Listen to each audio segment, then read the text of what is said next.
কপিল দেবের যে শিক্ষা, সেই কপিল দেবের যে তার নির্দেশ ছিল মার প্রতি, যে কিভাবে সেই অধ্যাত্ম যোগ অর্থাৎ ভগবত ভক্তি তিনি অনুশীলন করতে পারবেন।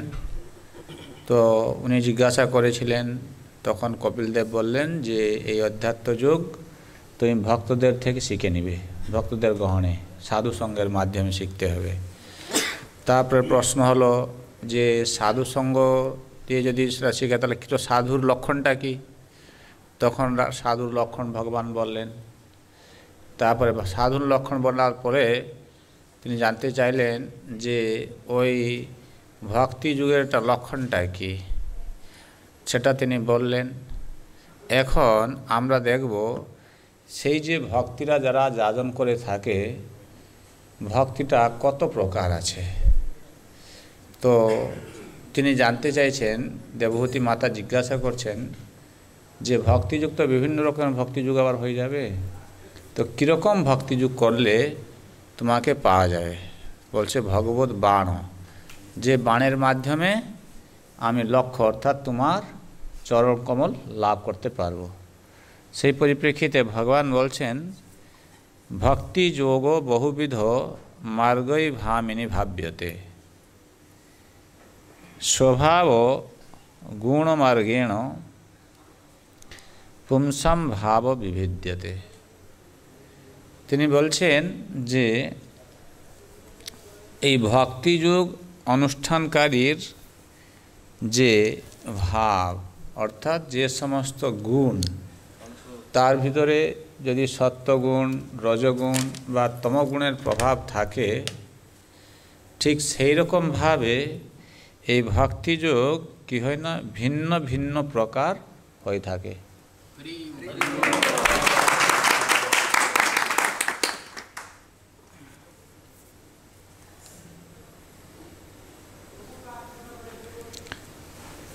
যে বিভিন্ন গুণের মাধ্যমে তার যে ব্যবহার দেখা যায়, সেই ব্যবহারটা কি হয়, ভক্তি যুগের মাধ্যমে প্রকাশ পায়। মনে করো কার ভিতরে যদি সত্ত্বগুণের প্রভাব বেশি থাকে, সত্ত্বগুণের প্রভাবের দ্বারা তার যে জীবনের যে ব্যবহার, কার্যকলাপ, কথাবার্তা ঠিক সেই রকমভাবে হয়ে থাকে, তাই না? এই লোকটা খুব রাজসিক আছে, এ তামসিক হয়ে গেছে, তাই না? তার কথাবার্তা শুনে বোঝা যায়। তো ঠিক সেই রকমভাবে এখানে বলা হচ্ছে যে তার সে যে গুণের দ্বারা খুব প্রভাবিত আছে, তার দ্বারা তার যে কীরকমভাবে ব্যবহার প্রকাশ পাচ্ছে ভক্তিযুগের মাধ্যমে, সেই হিসাবে বলা আছে এই ভক্তিযুগটা অনেক প্রকার।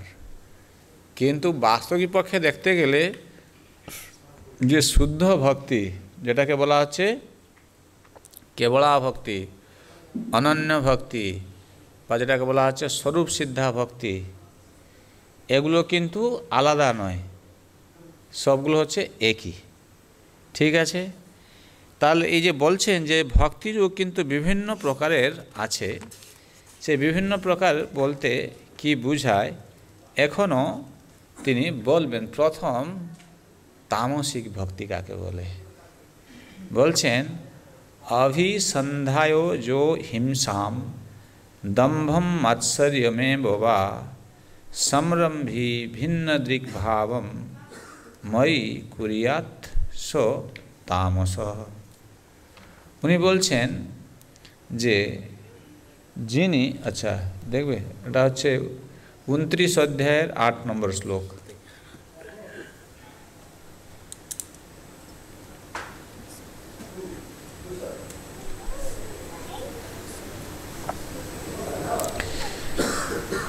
বলছেন অভিসন্ধায় যো হিংসাম, হ্যাঁ, অর্থাৎ এখানে অভিসন্ধায় মানে হচ্ছে উদ্দেশ্য করে। কি উদ্দেশ্য করে? অপরকে হিংসা করে। বুঝা যাচ্ছে?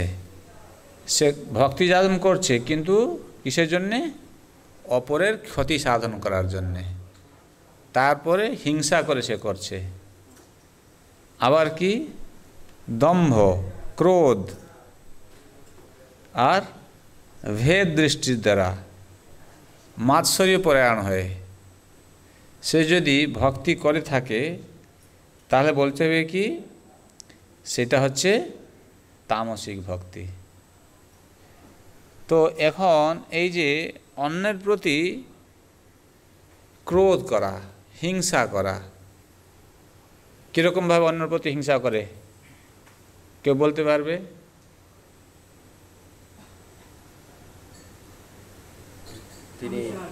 বলো বলো। আমিষ আহার করে, তামসিক। হ্যাঁ হ্যাঁ হ্যাঁ হ্যাঁ, উনি জগন্নাথের অলরেডি ঢুকে গেলেন, আমাকে ঢুকতে হবে যে কোনো ভাবে। উনি আমার আগে থেকে জব করা শুরু করলেন, তার আগে উঠবো। না না না না, সেটা নয়, তার ক্ষতি সাধনের জন্য, বুঝতে পারছো? তার ভালোটা আমি দেখতে চাই না, তাকে আরও দাবানোর জন্যে, তার ক্ষতি করার উদ্দেশ্যে নিয়ে সে ভক্তি করছে, হিংসা করছে। হিংসা তাকে দাবানোর জন্যে, তার ভালোটা সে দেখতে চায় না। এতে তুমি যেটা বলছো সে হয়তো আগে উঠে গেছে, আমি তার থেকে আগে উঠবো, সেটা তো কোনো ক্ষতি করছে না, তো সে ভালো করে ভক্তি করতে চাইছে, এটা দিদি ভালো, ঠিক আছে। তো এখানে যেহেতু আমার চশমাটা নেই, তুমি তাৎপর্যটা পড়ো। আমার চশমাটা নেই তো, সেই জন্য ওনাকে বলছি আমি পড়ার জন্য।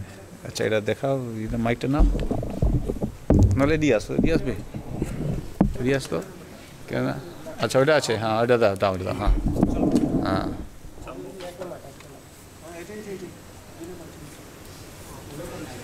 আমার একটু চশমাটা নেই তো, ওই 8 নম্বরটা।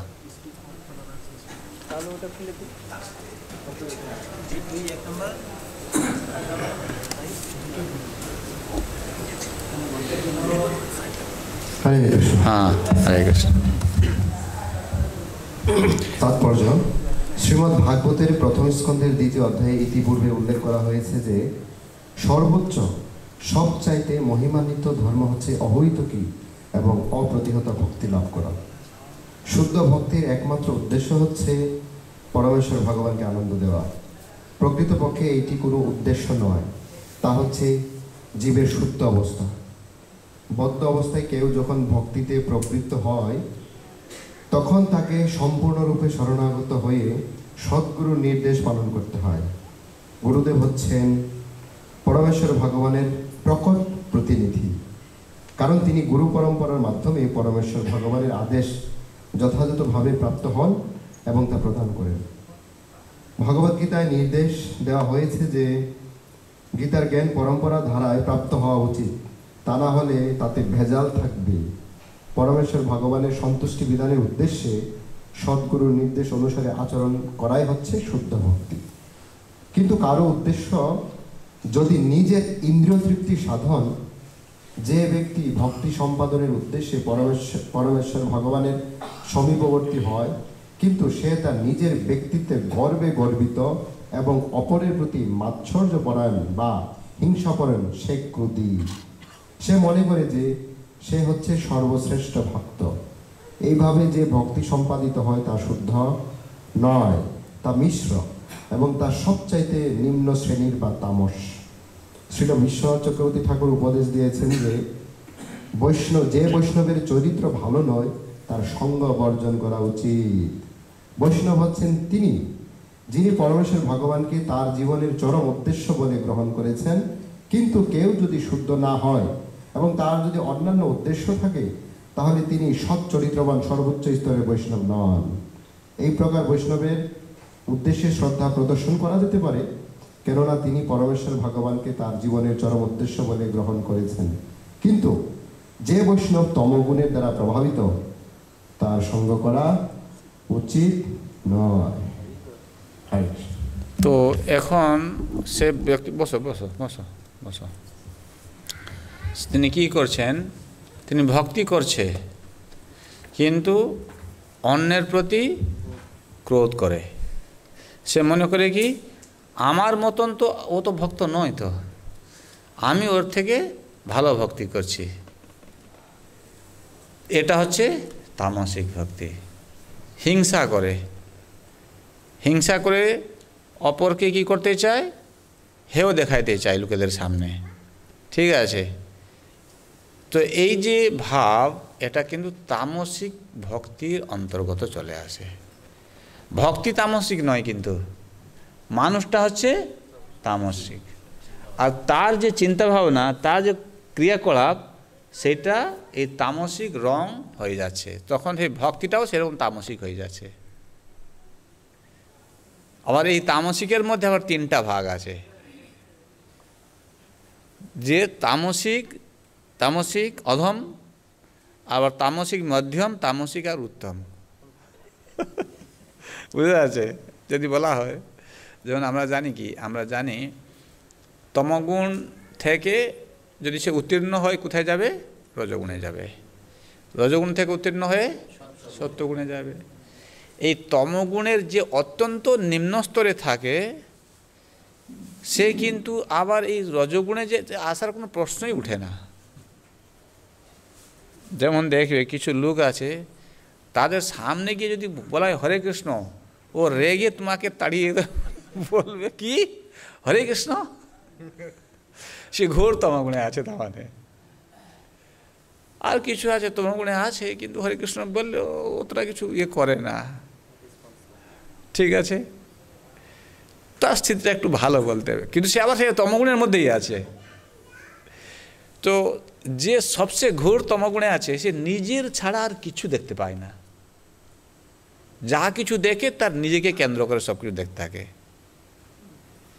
তো এই সমস্ত গুণগুলো যদি কোনো ভক্তের মধ্যে থাকে, তাহলে বুঝতে হবে কি সে হচ্ছে তামসিক ভক্তি করছে। আবার যেটা বললাম, কমপক্ষে সে তামসিকের মধ্যে তার উন্নত থাকে, তাহলে তার একটা রাস্তা আছে কি, এখন তার সুযোগ এসেছে, সে একটু ঊর্ধ্বে যাবে, রজগুণের দিকে যেতে পারবে। তার রজগুণের ভক্তিটা কীরকম? বিষয়ান অভিসন্ধায়। তো আমাদের রূপ রস গন্ধ শব্দ হচ্ছে কি? বিষয়। এটা হচ্ছে বিষয়, ভোগ করার জন্য আমাদের ইন্দ্রিয়ের জন্যে, ইন্দ্রিয়তর প্রয়োজনের বিষয় এগুলো। তো ভক্তি করছে কেন? ভক্তি করছে এই ইন্দ্রিয় বিষয়ের উদ্দেশ্যে। যেখানে গেলে ওই রকম ভালো খেতে পারবে, ভালো দেখতে পারবে, রূপ রস গন্ধ ঘ্রাণ। তো যদি এই রকম উদ্দেশ্য হয়ে যদি তার ভক্তি হতে থাকে, এটা একটা লক্ষণ। যেটা বললাম না, আমরা জানতে পারবো যে আমার কীরকম ভক্তি হচ্ছে। যদি আমার সবসময় যদি অপরের প্রতি ক্রোধ হচ্ছে, অপরের হিংসা মাৎসর্য পরায়ণ হয়ে থাকি, তাহলে আমার ভক্তিটা তামসিক ভক্তি হয়ে যাচ্ছে। আর আমি যদি বিষয় ভোগের জন্যে লোলুপ থাকি, ওই জন্যে আমি কিন্তু ভক্তি করছি। আর কি? যশ ঐশ্বর্যমে বাবা, ভক্তি কেন করছে? লাভ, পূজা, প্রতিষ্ঠা, যশ, যেন সকলে মনে করে আমি হচ্ছি এখানকার একটা হেড, মুখিয়া, ঠিক আছে। আর কি? মাৎসর্য। মাৎসর্যটা মানে কি? মৎ সদৃশ কোপি নাস্তি, আমার মতন কে আর আছে, আমি এখানে এই ভক্তদেরকে ঠিক গাইড করতে পারা আমারই যোগ্যতা আছে, সেরকম কিছু নয়। সকল যেন আমাকেই বুঝে আমি একটু হুমড়া চুমড়া আছি, তাই তো। এটা আছে যশ, ঐশ্বর্যের কামনা করে। হ্যাঁ, ঐশ্বর্য মানে কি? আবার কি ভক্তি করছে? কেন ভক্তি করছে? যেন আমাকে টাকা পয়সা একটু বেশি করে পায়। আবার কি করে? মাঝে মাঝে সে টাকা আবার চুরি করে। ভগবানের নামে টাকা আছে, সেটাকে আবার চুরি করেছে তার নিজের ঐশ্বর্য বাড়ানোর জন্যে। এটাও তামসিক পর্যায়ে চলে আসে আবার, বুঝতে পারছ? এটা ঘোর তামসিক পর্যায়ে চলে আসে। এইগুলো কিন্তু ভক্তদের মধ্যে মাঝে মাঝে দেখা যায়। হাসতে নাই, আমিও দেখেছি কিছু কিছু জায়গায় এই কিছু ভক্ত আছে, এই ভগবানের পয়সাটাকেও আবার চুরি করে নেয়। কি চিন্তা করে দেখো, কি করে করতে পারে, তাই না? আচ্ছা, তারপর বলছে অর্চাদার্চ ইয়ো মাম, বলছেন এইরকমভাবে তার ভিতরে যদি বিষয়ভোগ, যশ, ঐশ্বর্যের উদ্দেশ্য নিয়ে সে কি করে ভেদদর্শী হয়ে থাকে, অর্থাৎ তার সঙ্গে অন্যের পার্থক্য দেখে। যেটি বললাম, যদি তার যদি যশের কামনা থাকে, বলে মন্দিরের এখন তো কাউন্সিল হবে, এই কাউন্সিলে আমাকে বাদ দিলে আর এখানে কে থাকতে পারে, আমি কাউন্সিলের মেম্বার হতে পারি। ভেদ দৃষ্টি হয়ে যায়, অন্যকে পাতাই দিতে চায় না। ঠিক আছে, আর কি করে ভেদদর্শী করে। এই ভেদদর্শী মানে কি, গ্রুপিজম করা। আমার গ্রুপটা হচ্ছে ভালো গ্রুপ, আর ওর গ্রুপটা হচ্ছে নিকৃষ্ট গ্রুপ। বুঝতে পারছে? এটা হচ্ছে ভেদদর্শী। আমি যাদের সঙ্গে থাকি, আমি যার সঙ্গে উঠা বসা করছি, আমরা হচ্ছি একটু ভালো, আর ওরা হচ্ছে একটু কমা। যদি এইরকম ভাব থাকে, তাহলে আমি কি ভক্তি করছি? রাজসিক ভক্তি করছি, ভেদদর্শী হয়ে গেলে। দেখছো বাংলা কথা ভালো করে বোঝা যাচ্ছে না? ভগবান এই কথা বলছে, ভেদদর্শী। আচ্ছা, আবার কি করছে? আমার পূজা করে, ভক্তিও করছে, আবার এইরকম গ্রুপিজমও করছে। তাহলে দেখা যাচ্ছে কি তার ভক্তিটা রাজসিক ক্যাটাগরির হয়ে যাচ্ছে। আচ্ছা, পড়ো তাৎপর্যটা একটু পড়ো, প্রভুপাদের তাৎপর্য।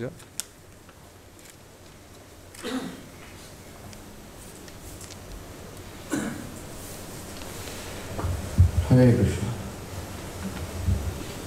ভেদদর্শী শব্দটি ভালোভাবে বুঝতে হবে। পূর্ববর্তী শ্লোকে এবং এই শ্লোকে সেই সম্বন্ধে ভিন্ন দিক এবং পৃথক ভাব সংস্কৃত শব্দ দুইটি ব্যবহার হয়েছে। ভেদদর্শী হচ্ছে সেই ব্যক্তি যে তার নিজের স্বার্থ ভগবানের স্বার্থ থেকে ভিন্ন বলে দর্শন করে। মিশ্র ভক্ত, বুঝে যাচ্ছে? দাঁড়াও, নিজের স্বার্থ ভগবানের স্বার্থকে ভিন্ন।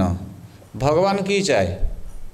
ভগবান চায় তোমরা সকলে একত্রিত হয়ে আমার ভক্তি করো। কিন্তু আমি কি করলাম? আমি বললাম না, আমি তুমি আমরা মিলেই সব কিছু করি, আর ওকে আমরা আমাদের দলে রাখবো না। ঠিক আছে? এইরকম ভুলে করবে না। এরকম করলে সেটা রাজসিক ভক্তি হয়ে যাচ্ছে। ভগবান সেটা চায় না, তুমি সেটা চাইছো, ভেদদর্শী হয়ে গেল। পড়তে থাকো। মিশ্র ভক্ত বা রাজসিক ও তামসিক ভক্ত মনে করে যে ভগবানের কাজ হচ্ছে তার ভক্তদের চাহিদা মেটানো। এই প্রকার ভক্তদের উদ্দেশ্য হচ্ছে তাদের ইন্দ্রিয় তৃপ্তি সাধনের জন্য ভগবানের কাছ থেকে যতখানি সম্ভব আদায় করে নেওয়া। এটি হচ্ছে ভিন্নদর্শীর মনোভাব। বুঝে যাচ্ছে? ভগবানের ভক্তি করছে কিসের জন্যে? নিজের ইন্দ্রিয় তর্পণের জন্য যত কিছু সুখ সুবিধা আছে সেটাকে আগে আকলন করে নেবে নিজের জন্যে। ভালো জায়গায় থাকবে, ভালো খাবে, ভালোভাবে, তার সব কিছু ভালো ভালো ভালো ভালো সব কিছু চায়। এটা হলো রাজসিক পরিবার মনোভাব, ভক্তি। প্রকৃতপক্ষে শুদ্ধ ভক্তির বর্ণনা পূর্ববর্তী অধ্যায়ে করা হয়েছে। পরমেশ্বর ভগবানের মন এবং ভক্তের মন এক হয়ে যাওয়া উচিত। ভগবানের ইচ্ছা পূরণ করা ছাড়া ভক্তের আর কোনো বাসনা থাকা উচিত নয়। সেটি হচ্ছে একাত্মতা। যখন ভক্তের স্বার্থ বা ইচ্ছা ভগবানের স্বার্থ থেকে ভিন্ন, সেটি হচ্ছে ভিন্নদর্শীর মনোভাব। তথাকথিত ভক্ত যখন ভগবানের স্বার্থের কথা চিন্তা না করে জড় সুখ ভোগের বাসনা করে, অথবা পরমেশ্বর ভগবানের কৃপা বা আশীর্বাদ লাভ করে যশস্বী বা ঐশ্বর্যশালী হতে চায়, সেটি হচ্ছে রাজসিক ভাব। মায়াবাদীরা কিন্তু এই ভিন্নদর্শী শব্দটির ভিন্নভাবে ব্যাখ্যা করে। তারা বলে যে ভগবানের আরাধনা করার সময় নিজেকে ভগবানের সঙ্গে এক বলে মনে করা উচিত। এইটি জড়া প্রকৃতির গুণের অন্তর্গত ভক্তির আরেকটি ভেজাল। জীব এবং ভগবান এক হওয়ার ধারণাটি তামসিক। প্রকৃতপক্ষে একত্ব হচ্ছে স্বার্থের ঐক্য। ভগবানের স্বার্থে কম করা ব্যতীত শুদ্ধ ভক্তের আর কোনো উদ্দেশ্য নেই। যতক্ষণ পর্যন্ত ব্যক্তিগত স্বার্থের লেশ মাত্র থাকে, ততক্ষণ সেই ভক্তি জড়া প্রকৃতির ত্রিগুণের দ্বারা মিশ্রিত। আমরা বলে থাকি কি আমাদেরকে ভগবানের সঙ্গে এক হয়ে যেতে হবে। ভগবানের সঙ্গে এক হয়ে যাওয়া মানে কি? ভগবানের যে উদ্দেশ্য, তার উদ্দেশ্য আমাদের উদ্দেশ্য একই থাকতে হবে। এইটা হচ্ছে ভগবানের সঙ্গে ঐক্যতা। মায়াবাদীরা যে বলে ভগবানের সঙ্গে ঐক্যতা মানে কি, আমি ভগবানের সঙ্গে নিজের অস্তিত্বকে মিলিয়ে দেব, ভগবানের সঙ্গে আমি এক হয়ে যাব, সেটা ঐক্যতা নয়। সেই জন্য বলছেন যে ব্যক্তির ভগবানের উদ্দেশ্য সঙ্গে তার উদ্দেশ্য সে এক করতে চায় না, তখন এই রকম যশ ঐশ্বর্য কামনা করে অন্যের প্রতি ভেদদর্শী হয়ে সে ভক্তি করতে থাকে। আর সেই পর্যায়ের যে ভক্তি হয় সেটা হয়ে যাচ্ছে রাজসিক ভক্তি। এটা স্পষ্ট বোঝা যাচ্ছে। এটা দর্পণের মতন। দর্পণ যখন চোখের সামনে রেখলে নিজের চোখে শরীরে যদি কোনো কিছু যদি দাগ টাগ থাকে দেখা যায়, তো এটাও ঠিক সেই রকমভাবে যে আমি কি যখন ভক্তি করছি অন্যের প্রতি আমি কখনো কখনো হিংসা করি, মাৎসর্যতা থাকে, দম্ভ আছে আমার, আমি কি অপরের এই ভোগ বাসনাকে চরিতার্থ করার জন্য করছি, যশ ঐশ্বর্যকে বৃদ্ধি করার জন্যে প্রয়ত্ন করে ভক্তি করছি, তাহলে আমি সেই রকমভাবে হয়ে যাচ্ছি রাজসিক বা তামসিক হয়ে যাচ্ছি। তারপরে বলছেন যে কর্ম নির্হারমুদ্দেশ্য পরস্মিন বা তদর্পণম যজেষ্টব্যম ইতি বা পৃথক ভাব স সাত্বিক। ভক্ত যখন সকাম কর্মের ফল থেকে মুক্ত হওয়ার জন্য পরমেশ্বর ভগবানের পূজা করছেন, অর্থাৎ এই সকাম কর্মীরা কি করে পাপ করে থাকে সাধারণত, যখন সে কি করে কিছু কামনা বাসনা নিয়ে এরকম কিছু পাপ করে ফেললো, তারপর ভগবানের কাছে গিয়ে বলছে কি আমাকে রক্ষা করে দাও। ঠিক আছে, সকাম কর্মের যে ফল তার থেকে মুক্ত হওয়ার উদ্দেশ্যে, অর্থাৎ পাপ করে ফেলেছে মুক্ত হতে চাইছে। আচ্ছা, আর কি পূজা করেন, উদ্দেশ্যে পরমেশ্বর ভগবান পূজা করেন এবং তার কর্মের ফল ভগবানকে নিবেদন করেন, তখন তার ভক্তি সাত্বিক। এখানে কি হচ্ছে, সে কর্ম করে, সে জানে ভগবানের সেবা করতে হবে, সে তার ফল কিছু টাকা পয়সা সে ভগবানকে দিয়ে দিচ্ছে, বা গরিব আছে সে হয়তো পায় না, সে চেষ্টা করছে কিছু সেবা করার জন্য। ঠিক আছে, এটা হচ্ছে সাত্বিক ভক্তি। এখানে সে নিজে অতটা ভজন সাধন করে না, তার মানে নাম জপ করে না ঠিক মতন, গীতা ভাগবত পড়ে না, অন্যান্য ভক্তি চর্চা করে না, সাধু সঙ্গে যায় না, একটু এরকম দিয়ে দিচ্ছে, তার ভক্তিটা কি হচ্ছে সাত্বিক ভক্তি হয়ে যাচ্ছে। তো আমরা জানি আমাদেরকে বলা হয় আমাদেরকে ভগবানের জন্য সব কিছু করা উচিত, এটা কমপক্ষে আমরা সাত্বিক স্তরে যেন থাকি। কেন?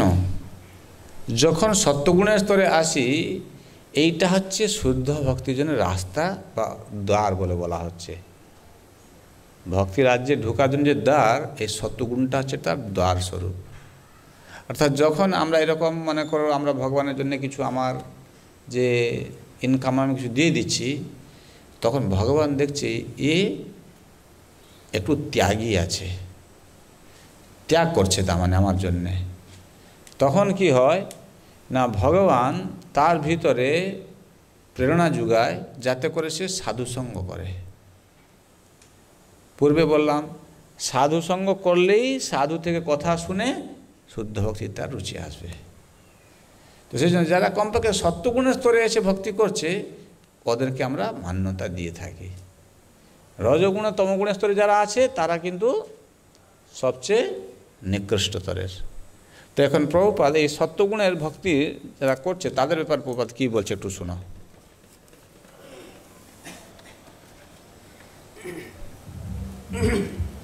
হরে কৃষ্ণ।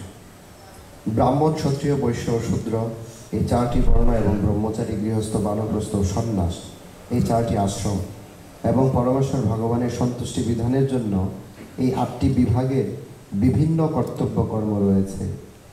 যখন সেই সমস্ত কর্ম সম্পাদন হয় এবং তার ফল পরমেশ্বর ভগবানকে নিবেদন করা হয়, তখন তাকে বলা হয় কর্মার্পণম বা পরমেশ্বর ভগবানের সন্তুষ্টি বিধানের জন্য কর্মের অনুষ্ঠান। কর্ম সম্পাদনে যদি কোনো ত্রুটি থাকে তাহলে ভগবানকে নিবেদন করার ফলে তার সংশোধন হয়ে যায়। কিন্তু কর্মার্পণের এই পন্থা সাত্ত্বিক ভক্তি, কিন্তু শুদ্ধ ভক্তি নয়, কারণ এখানেও স্বার্থ ভিন্ন। চতুরাশ্রম এবং চতুর্বর্ণ তাদের ব্যক্তিগত স্বার্থ অনুসারে কোনো না কোনো লাভের উদ্দেশ্যে কর্ম করে, তাই এই সমস্ত কর্ম সাত্ত্বিক। তাদের শুদ্ধ ভক্তির স্তরে গণনা করা যায় না। শুদ্ধ ভক্তির বর্ণনা করে শ্রীল রূপ গোস্বামী বলেছেন যে তার সমস্ত জড় বাসনা থেকে মুক্ত, অন্নাভিলাষিতা শূন্য। ব্যক্তিগত বা জাগতিক স্বার্থের কোনো অজুহাত তাতে থাকতে পারে না। ভগবত ভক্তি সকাম কর্ম এবং মনোধর্মী জ্ঞানের অতীত হওয়া উচিত। শুদ্ধ ভক্তি সমস্ত জড় গুণের অতীত। তম, রজ এবং সত্যগুণের ভক্তিকে 81টি বিভিন্ন শ্রেণীতে বিভক্ত করা যায়: শ্রবণ, কীর্তন, স্মরণ, অর্চন, বন্ধন, পাদসেবন, দাস্য, সখ্য এবং আত্মনিবেদন। এই নবদা ভক্তির প্রতিটি অঙ্গকে তিনটি গুণাত্মক শ্রেণীতে বিভক্ত করা যায়। শ্রবণ তমগুণে, রজগুণে এবং সত্যগুণে হতে পারে, তেমনি কীর্তনও তম, রজ এবং সত্যগুণে হতে পারে ইত্যাদি। তিনকে 9 দিয়ে গুণ করার ফল 27 এবং তাকে পুনরায় 3 দিয়ে গুণ করলে 81 হয়। শুদ্ধ ভক্তির স্তরে পৌঁছাবার জন্য এই সমস্ত মিশ্র প্রাকৃত ভক্তি অতিক্রম করতে হয়, যা পরবর্তী শ্লোকগুলিতে বিশ্লেষণ করা হয়েছে। তো কত রকমের ভক্তি কথা বলা হলো? 81 প্রকারের হয়ে গেল। 81 প্রকার কি করে হলো বুঝতে পারছো? বলো কি করে হলো?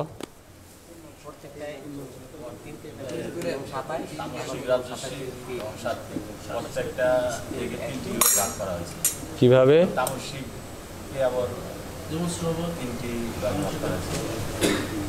হ্যাঁ, হ্যাঁ, না এটা এরকম বুঝতে হবে। যেমন বললাম তমগুণের ভিতরে আবার 3টা ভাগ আছে। প্রথম তো হচ্ছে সাত্ত্বিক, রাজসিক, তামসিক 3টা ভাগ। আবার এই প্রত্যেকটা আবার 3টা করে ভাগ আছে। তার মধ্যে নিম্ন, মধ্যম আর উত্তম। তামসিক অধম, তামসিক মধ্যম, তামসিক উত্তম। রাজসিক অধম, রাজসিক মধ্যম, রাজসিক উত্তম। সাত্ত্বিক অধম, সাত্ত্বিক মধ্যম, সাত্ত্বিক উত্তম। তাহলে কত রকম হলো ওখানে? 9টা হয়ে গেল। আবার আমাদের কতটা করে ভক্তি আছে? শ্রবণ, কীর্তন হলো, ঠিক আছে। তাহলে এই যে শ্রবণটা খালি, এটা কত রকমের হবে? 9 রকমের হবে। বুঝা গেল না? খালি শ্রবণটা, সেই শ্রবণটা আবার তমগুণের অধম স্তরে হতে পারে, তমগুণের মধ্যম স্তরে হতে পারে, বা তমগুণের উত্তম স্তরে হতে পারে। রজগুণের কনিষ্ঠ স্তরে হতে পারে, মধ্যম স্তরে হতে পারে, আবার উত্তম স্তরে হতে পারে। আবার সেই শ্রবণও সত্যগুণের কনিষ্ঠ স্তরে, মধ্যম স্তরে, উন্নত স্তরে, উত্তম স্তরে হতে পারে। খালি শ্রবণটা হয়ে গেল কত রকমের? 9 রকমের। কীর্তন হবে কীরকম? 9 রকমের। সবগুলো কত রকম হচ্ছে? তাহলে 9টা আছে, 9 বুঝা গেল? এইরকমভাবে 81 রকমের ভক্তি হয়ে গেল। সে কোথায় যে থাকবে বোঝা যায় না, কি কোন পর্যায়ে আছে খুঁজে পাওয়া যাবে না। যেমন সমুদ্রের ভিতরে একটা আংটি যদি পড়ে যায়, সে বোঝা কোথায় আর পাওয়া যাবে না। সেজন্য শুদ্ধ ভক্তি আর পাওয়া যাচ্ছে না খুঁজে, কোথায় শুদ্ধ ভক্তি আছে। এর ভিতরে অনেক সূক্ষ্ম বিচার আছে, এটা বোঝা যাবে না কোনো, জানো তো। যেমন একটা জীবের মধ্যে এই যে হিংসা বলো বা মাৎসর্যতা বলো, যে কীরকমভাবে যে সে হিংসাটা তার মধ্যে আছে এ বোঝা বড় জটিল, মাঝে মাঝে বোঝাই যায় না। এই যে লাভ, পূজা, যশ, ঐশ্বর্য প্রাপ্তির যে কামনা, যে কীরকমভাবে তার সাথে জড়িয়ে আছে, এটা কি রজগুণের প্রভাবে হচ্ছে, তমগুণের প্রভাবে হচ্ছে, শুধু সে মানে বিভ্রান্তিকর ব্যাপার। সেই জন্য আমাদের ভক্তিতে আমরা অগ্রসর হতে পারি না। বাচ্চা বলে না যে আমি তো করছি, বে কী করছো তুমি? এই 81 প্রকারের ভিতরে কোন এক প্রকার তোমার পড়ে গেছো মনে হচ্ছে, খুঁজেই পাচ্ছে। বলছে জানি না আমি কি করছি, আমার তো কিছু হচ্ছে না প্রভু, এতদিন তো আছি, জপ করছি, কিছু হচ্ছে না। তো মাঝে মাঝে বলে না, তার মানে মনে হচ্ছে এই 81 প্রকারের ভিতরে কোথায় একটা যে পড়ে গেছে, বুঝে যাচ্ছে না এখনো। এইগুলো সব গুণের প্রভাব হয়ে থাকে। এই যে গুণের প্রভাব হচ্ছে কিসের জন্য হচ্ছে?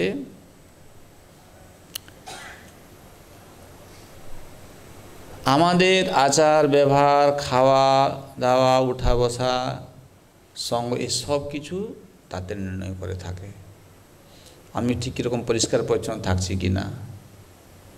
এই সব কিছু যদি দেখা যায় তখন বোঝা যাবে আমি কোনো না কোনো একটা ক্যাটাগরির মধ্যে পড়ে যাচ্ছি। কিন্তু যারা ভগবানের নির্গুণ ভক্তি করবে তার জন্য বলছেন ভগবান যে মদ্গুণ শ্রুতিমাত্রেণ ময়ি সর্বগুহাশয়ে মনোগতি অবিচ্ছিন্না যথা গঙ্গাম ভসম্বুধ।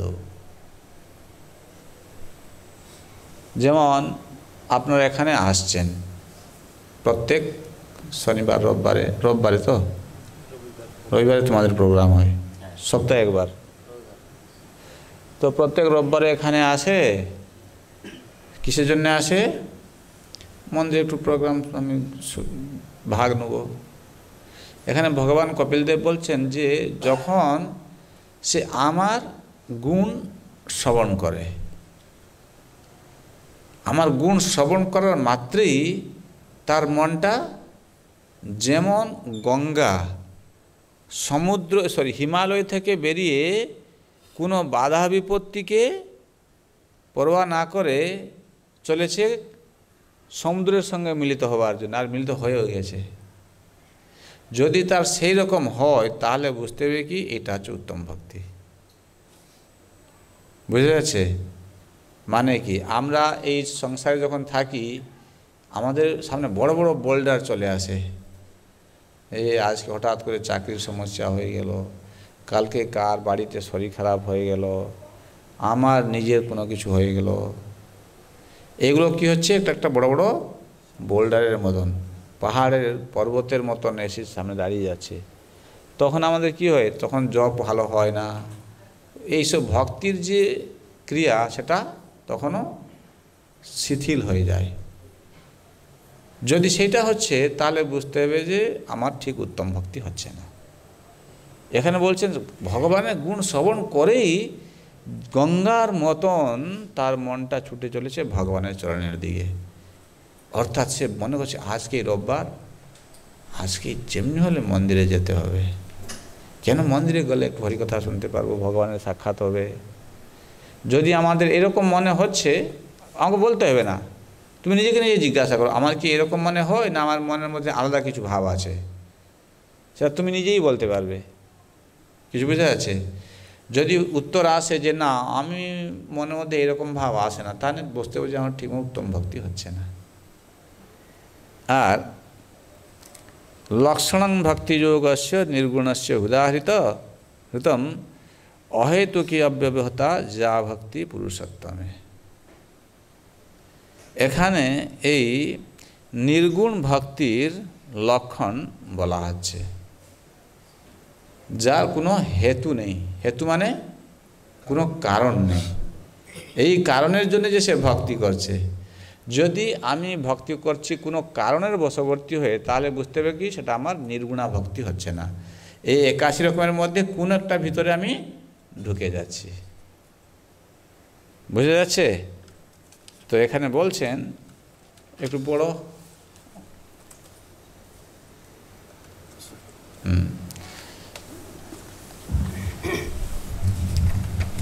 এটা হরে কৃষ্ণ। নির্গুণ শুদ্ধ ভক্তির মূল তত্ত্ব হচ্ছে ভাগবত প্রেম। মত গুণ শ্রুতি মাত্রেন শব্দটির অর্থ হচ্ছে পরমেশ্বর ভগবানের অপ্রাকৃত গুণাবলী শ্রবণ করাই মাত্রই। এই গুণগুলিকে বলা হয় নির্গুণ। তার মানে কি, এই যে বলছে ভগবানের গুণাবলী শ্রবণ করার মাধ্যমে, এবং বলছেন যে এই গুণগুলো হচ্ছে নির্গুণ, মানে তার মধ্যে কোনো জড়জাগতিক প্রভাব নেই ভগবানের লীলার ভিতরে। যেমন যদি মনে করুন আমরা একটা কথা শ্রবণ করলাম যে যেদিন এই কুরুক্ষেত্র যুদ্ধ হবে, কুরুক্ষেত্র যুদ্ধ যে শুরু হয়ে গেছে, তখন কৌরবদের সেনা খুবই গুরুতর আহত হয়ে চলেছে। দুর্যোধন দেখছে যে আমি তো পিতামহ ভীষ্মকে দেখেই এই যুদ্ধ শুরু করেছিলাম। আমি চিন্তা করলাম যেখানে আমার ভীষ্মদেবের মতন মহাপ্রতাপী বীর রয়েছে, আমার তো বিজয় সুনিশ্চিত। কিন্তু প্রথম কয়েকদিন যুদ্ধে সে দেখতে পারছে একের পর এক বড় বড় যোদ্ধারা তার নিহত হয়ে চলেছে। তার এখন মন ভেঙে গেছে। তখন সে গিয়ে একদিন ভীষ্মদেবকে বলছে যে পিতামহ, আমি আপনাকে দেখে এই যুদ্ধটা শুরু করেছিলাম, আর আমি এখন দেখতে পাচ্ছি আপনি কিন্তু এই পাণ্ডবদেরকে এড়িয়ে যাচ্ছেন। যখন আপনি পাণ্ডবদের সামনে আসেন তখন আপনি কিন্তু ঠিক মতন যুদ্ধ করছেন না। তখন ভীষ্মদেব রেগে গেছে, বলছে কি বদমাস কোথাকার, হ্যাঁ তোমার জন্য আমি এত কিছু করছি তাও তুমি এরকম বলছো। হ্যাঁ আমি দেখছি, তুমি তো যখন অর্জুন সামনে আসে তুমি যুদ্ধ করো না ঠিক মতন, এই যুদ্ধক্ষেত্রেও তুমি কি করছো, অর্জুনেরকে দেখে তুমি তার প্রতি ইয়ে হয়ে যাচ্ছ। বলছে তুমি জানো না, তুমি খাচ্ছ আমার, আর অর্জুনকে আবার তুমি সাপোর্ট করো। একজন ক্ষত্রিয়কে যদি এরকম কথা বলা হয় তার প্রতি অসহ্য হয়ে যায়। তখন ভীষ্মদেব বলছে কি দুর্যোধন তুমি কি বললে, ঠিক আছে আগামীকাল তুমি দেখবে আমি কেমন যুদ্ধ করব। কাল হয়তো অর্জুনের বধ হবে, নহলে কৃষ্ণকে তার প্রতিজ্ঞা ভঙ্গ করতে হবে। অর্থাৎ উনি বলছে কালকে আমি এমন যুদ্ধ করব, তখন কি হবে, অর্জুন হেই মারা যায় হবে। আর তখন কি হবে, যখন সারা দুনিয়া জানতে পারবে যে ভগবান তার ভক্তকে রক্ষা করার জন্যে কি করতে না পারে, ভগবানের যে ভক্ত বৎসল গুণটাকে তিনি স্থাপনা করতে চাইছে। কে ভীষ্মদেব, এ মূর্খ বুঝতে পারছে না। তারপর ভীষ্মদেব কি করলেন, বলছেন ঠিক আছে আমি এই 5টা তীর আমি রাখছি, কার জন্যে, 5টা পাণ্ডবের জন্য। এই 5টা তীর কালকে এক এক করে এই 5টা তীর দিয়ে তাদেরকে আমি শেষ করব। যখন 5টা তীর বেছে রেখে দিয়েছে তখন দুর্যোধন খুব খুশি হয়ে গেছে, বলছে বাহ কালকেই কাজ হয়ে যাবে, তা মানে আমার হাসল হয়ে গেল। ভীষ্মদেব বলছে মানে তো কোনো ব্যাপারই নয়। তারপরও চিন্তা করছে, দেখুন কিরকম চালু হলে মানুষ তার ভূত বুদ্ধি ধরে। দেখো বলছে তো বুড়া মানুষ, এই বুড়ো মানুষটা যদি কালকে যদি যাওয়ার সময় ভুলে যায়, এখন বলছে এই 5টা তীর আমি রাখলাম বেছে, আর কালকে যখন যাবে যুদ্ধ করতে যদি ভুলে যদি শিবিরে ছেড়ে পালিয়ে যায় তখন তো সব সর্বনাশ হয়ে যাবে। আমি একটা কাজ করি, আমি ওর থেকে নিয়ে নেই, আর যখন কালকে রথে উঠবে যুদ্ধ করার সময় তখন আমি ওর হাতে তীরগুলো দিয়ে দেবো। তখন বলছে পিতামহ একটা কাজ করুন, এই তীরটা আমাকে দিয়ে দিন, আমি কালকে তোমাকে দিয়ে দেবো। বিষ্ণুদেব বলছে ঠিক আছে নিয়ে যা। তাকে দিয়ে দিয়েছে, সে নিয়ে শিবিরে চলে এসছে। রাত্রেবেলা এখন কৃষ্ণ অর্জুনের কাছে গিয়েছে, বলছে অর্জুন, বলছে চলো। বলছে কোথায়? বলছে চলো না, আমি বলছি তোমাকে যেতে হবে, কাজ আছে।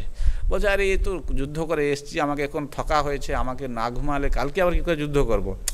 বলছে কালকে যুদ্ধ পরের কথা, এখন চলো আমার সঙ্গে। তো কৃষ্ণ যেটা বলে অর্জুন সেটা শুনে। তো অর্জুন বলছে ঠিক আছে চলো। তো অর্জুনের সঙ্গে যাচ্ছে। যেতে যেতে রাস্তায় ভগবান তাকে শিখিয়ে দিয়েছে, বলছে অর্জুন আমরা এখন দুর্যোধনের কাছে যাচ্ছি, আর দুর্যোধনের শিবিরে গিয়ে তুমি ওকে বলবে যে ওই 5টা, তুমি তোমার মনে আছে যেদিন ওই যে যক্ষরা তোমাকে অ্যাটাক করছিল আর আমাকে তোমাকে গিয়ে আমি রক্ষা করেছিলাম, তখন তুমি আমাকে বলেছিলে বর দিবে, আর আমি বলেছিলাম সময় হলে আমি তোমার থেকে বর চেয়ে নেব। এখন সেই সময় এসেছে, তোমাকে বর চাইতে হবে। কি বর চাইবো? বলবে সেই 5টা বাণ আমাকে দিয়ে দাও। বলে কি 5টা বাণ? বলে তুমি যেটা এই ভীষ্মদেবের থেকে নিয়ে এসছো সেই 5টা বাণ আমাকে দিয়ে দাও। অর্জুন বলছে কি? বলছে না আমি যেটা বলছি তুমি এটা বলো, এইটাই হচ্ছে বর, তুমি চেয়ে নাও। বলছে ঠিক আছে। তারপরে গিয়েছে, শিবিরে গিয়ে যখন পৌঁছিয়েছে তখন দুর্যোধন সেখানে বলছে আরে অর্জুন এসে গেছে, ও তো মানে খুশি হয়ে গেছে। বলছে এর বেটা তো কালকে তো মারাই যাবে। ও তো মানে এইভাবে কলা খাচ্ছে। আবার দিয়ে বলছে ঠিক আছে, যদি চায়, যদি কম্প্রোমাইজ করতে চায় তার লোকও জানবে আমি হচ্ছি মহাদানী। বলছে কী চাও, তুমি কি কম্প্রোমাইজ করতে এসছো? যদি চাও বিনা যুদ্ধে তোমাকে আমি সব কিছু বলছি। বলছে না না না না আমি কম্প্রোমাইজ করতে আসি নাই। বলছে তাহলে কিসের জন্য এসছো? বলছে তোমার মনে আছে ওই যেদিন যক্ষরা তোমাকে অ্যাটাক করেছিল, আমি তোমাকে বাঁচিয়েছিলাম, তুমি বলেছিলে যে কিছু বর দিবে আমাকে। বলছে হ্যাঁ বলেছিলাম। ও বর চাও, কি বর চাও বলো বলো। তখন অর্জুন বলছে প্রতিজ্ঞাবদ্ধ হয়ে গেছে যে বর চাইবে সেটা দিবে, তাকে করিয়ে নিয়েছে। বলে যেটা চাইবে দিবে তো? হ্যাঁ আরে যেটা চাইবে দিব না মানে, তুমি তো আমার ভাই। তখন অর্জুন বলছে এই যে ভীষ্মদেব থেকে যে 5টা তীর তুমি নিয়ে এসছো, ওই 5টা তীর আমাকে দিয়ে দাও। তখন আর কিছু করার নেই, আর তখন বাধ্য হয়ে দিয়ে দিয়েছে। তো কৃষ্ণ অর্জুনকে নিয়ে চলে এসেছে। তারপর দিন যখন যুদ্ধক্ষেত্রে যাচ্ছে, বলছে কি তীর কোথায়? তখন আর দুর্যোধন আর কি বলে, কৃষ্ণ নিয়ে পালিয়ে গেছে। তখন ভীষ্মদেব বুঝতে পেরেছে কি ঘটনা ঘটেছে। শুধু সব কিছু জানেন, মহাজন, তিনি ভগবানের উদ্দেশ্য সব কিছু বুঝেন। দেখুন ভগবান ভক্ত বৎসল, এই যে গুণগুলো কিরকম দেখা যায়, ভগবান ভক্ত বৎসল কেমন। তাও সেদিন যেহেতু ভীষ্মদেব প্রতিজ্ঞা নিয়েছে অর্জুনকে মেরেই ছাড়বে, সেই দিন সরাসরি এসে দাদু আর নাতি দুজন লেগে গেছে। এত যুদ্ধ জুড়ে পরাক্রম করে অর্জুন ভীষ্মদেব যুদ্ধ করছে, অর্জুন আর থতমত খেয়ে গেছে, আর পারছে না। এরকম এই মনে হচ্ছে এক্ষুনি অর্জুনের গলাটা কাটা যাবে। বলছে এত তীর মারছে ভীষ্মদেব, অর্জুন ওই তীরগুলোকে আটকাতেই তার অবস্থা সিরিয়াস। আর যে প্রতিকার ছাড়ে তাকে যে আবার একটা তীর ছুড়বে সেই সময় পাচ্ছে না। ভীষ্মদেবের কাছে অর্জুন কি? দেখ সময় ভগবান দেখছে অর্জুনের ঘাম ছুটে যাচ্ছে। ওই একদিনই যুদ্ধে অর্জুনের ঘাম ছুটেছিল। ভগবান দেখতে পাচ্ছে এ বুড়া মেরে ফেলবে। তখন ভগবান রথ থেকে কুদে পড়ে রথের চাকা নিয়ে ছুটে যাচ্ছে। কিসের জন্যে? ভক্তবৎসল ভাব, আমার ভক্তকে মেরে ফেলবে, আমি মারতে দেবো না। এই যে বলছে কথা শুনে, একবার কথা শুনে ভগবান এরকম ভক্তবৎসল কথা শোনার পর সে না না না না, আমি আর কোনোদিন ভক্তিতে হেলামি করব না, আমি ভালো করে ভক্তি করব। ভগবান ব্রজবাসীদেরকে রক্ষা করার জন্যে গোবর্ধন পর্বত পর্যন্ত ধারণ করে ফেললেন।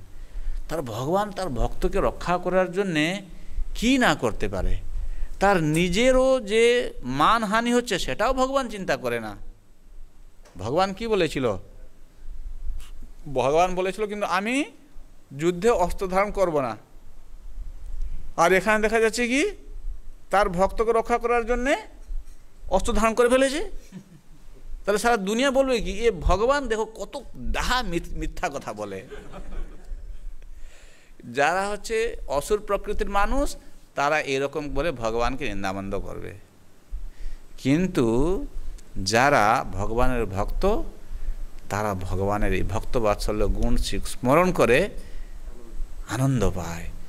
আমার ভগবান কত মহান, তার ভক্তকে রক্ষা করার জন্য তার নিজের যে প্রতিজ্ঞাকে পর্যন্ত সে ভঙ্গ করে ফেলে।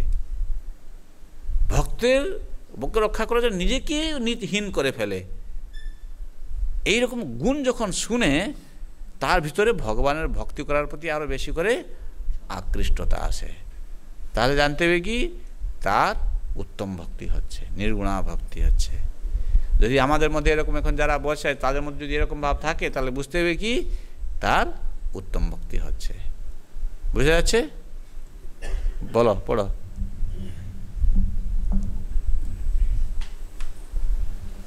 পরমেশ্বর ভগবান জড়া প্রকৃতির গুণের দ্বারা কলুষিত হন না, তাই তিনি তার শুদ্ধ ভক্তদের কাছে আকর্ষণীয়। এই প্রকার আকর্ষণ লাভ করার জন্য ধ্যানের অভ্যাস করার কোনো প্রয়োজন নেই।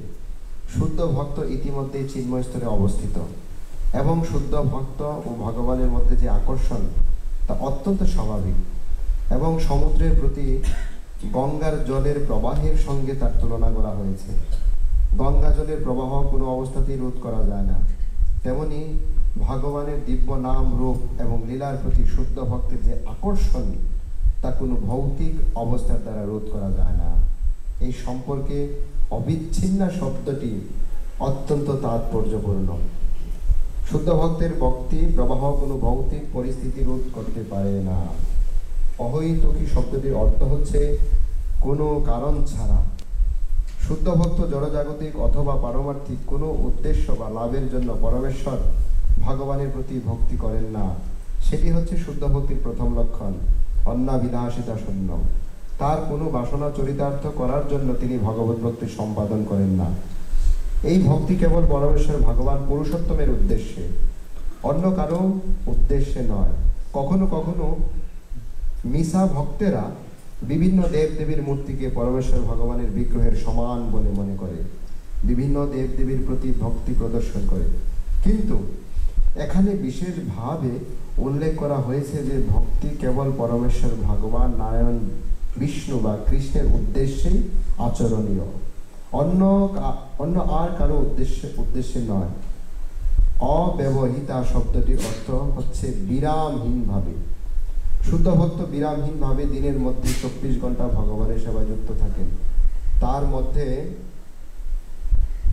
তার জীবন এমনই ধাঁচে তিনি গড়ে নিয়েছেন যে প্রতিটি মিনিটে প্রতিটি সেকেন্ডে কোনো না কোনোভাবে তিনি পরমেশ্বর ভগবানের ভক্তিতে যুক্ত।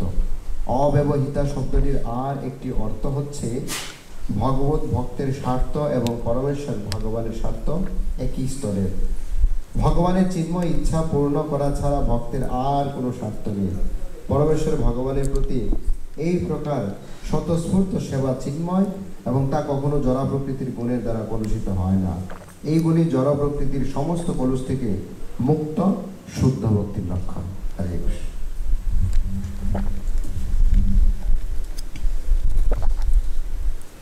কিছু বোঝা গেল? এখন আমরা বিভিন্ন গুণের প্রভাবে যে ভক্তি হয়ে থাকে তার লক্ষণগুলো বলা হলো, আবার যে শুদ্ধ ভক্তি করছে তার লক্ষণটা এখন আমরা আলোচনা করলাম। এখন আমি চিন্তা করছি আপনাদের কাছ থেকে কিছু আমি শুনি। কোনো প্রশ্ন বা কিছু মন্তব্য আছে?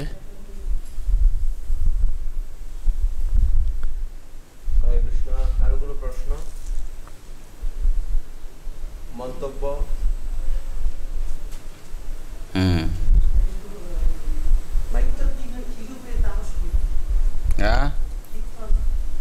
কীর্তন কীর্তন তামসিক কীভাবে হয়ে যাচ্ছে, এইরকমভাবে যদি তার ভিতর যদি কার প্রতি ঈর্ষা করে, দম্ভ করে, মাৎসর্য করে, সে যদি করে থাকে তাহলে সেটা তামসিক কীর্তন হয়ে যাবে।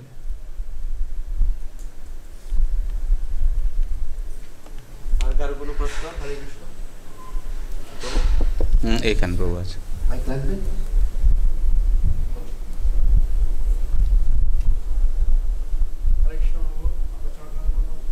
হরে কৃষ্ণ।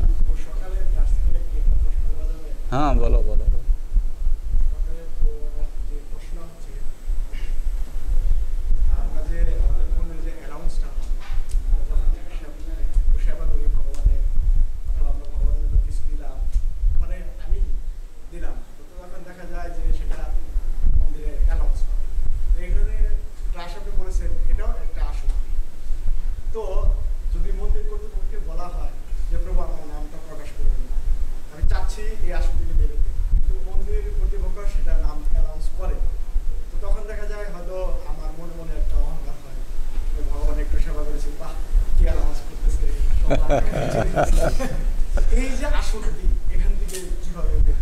হ্যাঁ বাবা, এখন দেখা যাচ্ছে কি দুটো জিনিস আছে।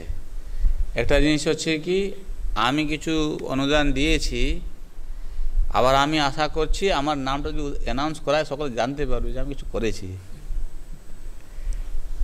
এটা আমার ভাব। আর ওনার ভাব হচ্ছে কি ঠিক আছে ভক্ত দিয়েছে, ভক্তদের নামটা ঘোষণা করে ভগবানের কাছে তার জন্য কৃপা পায়, সেটাও ভালো। কিন্তু এটা করার আবারটা কি যে করলে অন্যরা জানতে পারে, তারা বুঝতে পারে যে হ্যাঁ আমাকেও দিতে হবে, অন্যরাও দেয়। তো এখন তোমার কাজ হচ্ছে তুমি ডোনেশন দিয়ে দাও, আর তুমি বলে দাও যে না আমার নাম বলতে হবে না, ঠিক আছে। কেন তুমি বলছো তোমার নাম ঘোষণা করলে তোমার মধ্যে একটা অহংকার চলে আসে, গর্ব চলে আসছে, ওইটাই ভালো না। তুমি সেটা রাখো না, আর ওরা যদি করছে করুক, অসুবিধা কি আছে। আর যদি না করে তাহলে ভালো, যে তুমি চাইছো না তোমার নামটা কাউকে বলতে হবে না। সেরকম অনেকে করে, যেটাকে গুপ্তদান বলে। গুপ্তদান বুঝো? গুপ্তদান বলতে সে দিবে, এটা গোপন থাকবে, কেউ জানবে না কে দিয়েছে। ভগবানের সেবা ঠিক হতেই থাকে, সে নিজেকে লুকিয়ে রাখতে চায়, তার অহংকারকে সে প্রকাশ করতে চায় না, এটাও করা যেতে পারে। কিন্তু এটা না হয় যে এরকম গুপ্ত হতে হতে সম্পূর্ণ আবার এমন গোপনীয় হয়ে যায় যে আর কেউ পয়সাই দিচ্ছে না, তাহলে চলবে কি করে আমার মন্দির? সেটার জন্য আবার না হয়, সেই জন্য দেখতে হবে ও যদি নাম ঘোষণা কর, তুমি কেন তার দ্বারা গর্বিত অনুভব করছো? ঠিক আছে ভগবানের কৃপা পাওয়ার জন্য বলেছে, নাম বলেছে আমার, এরকম অনাসক্ত হয়ে থাকতে হবে।